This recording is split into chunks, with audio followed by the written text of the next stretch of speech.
తమ్ముడు కోటింగ్ ఇచ్చిన తర్వాత అన్నయ్య ఒక ఆయన మాట్లాడాడు నిన్న. తమ్ముడు ఫుల్గా కోటింగ్ ఇచ్చాడు. ఏమని? ఆడోళ్ళ వేసుకునే బట్టల గురించి నీకు టైం ఉంటుంది, కానీ నన్ను చంద్రబాబు నాయుడిని తూట్లు పొడుస్తున్నారు ప్రతిపక్షాలు, మమ్మల్ని కాసుకుంటాకి మీరు ఎవడో మాట్లాడరా అని తిట్టకుండా తిట్టాడని జనసేన వాళ్ళు చెప్తున్నారు. నేను అంటలేదు, నేను వెళ్ళలేదు కదా మీటింగ్కి. వెంటనే బయలుదేరాడు ఆయన. అన్నయ్య బయలుదేరి ఆయన అంటాడు, సనాతన హిందువులైన మాకు మా ధర్మాన్ని మా మతాన్ని మీరు క్రిస్టియన్ అయి ఉండి అలా చేస్తారు ఇలా చేస్తారా అన్నాడు.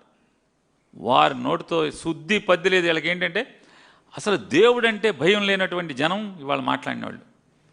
భక్తి లేకపోయింది, భయం కూడా లేదు వీళ్ళకి. అదే అన్నయ్య అంటాడు అంతకితం, అసలు దేవుడు అనేవాడు లేడండి. నా ఉద్దేశంలో నా నమ్మకంలో దేవుడు లేడు.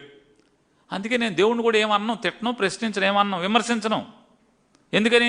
లేని అతని గురించి మనం ఎందుకు మాట్లాడటం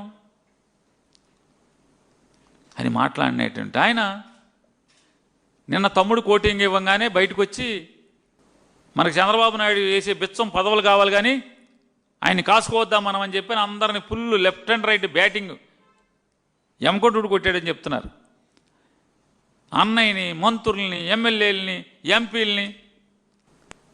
ఒక ఎంపీని అయితే నువ్వు ఎప్పుడు పాలనలో ఏడుస్తావేంటి, నువ్వు ఇక్కడ ఆంధ్రాలో గెలిపించారా పాలనలో గెలిపించారా, ఆ ఎంపీని తిడతాడు.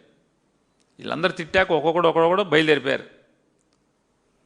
బయలుదేరిపోయి అతని భాష అది చూడండి.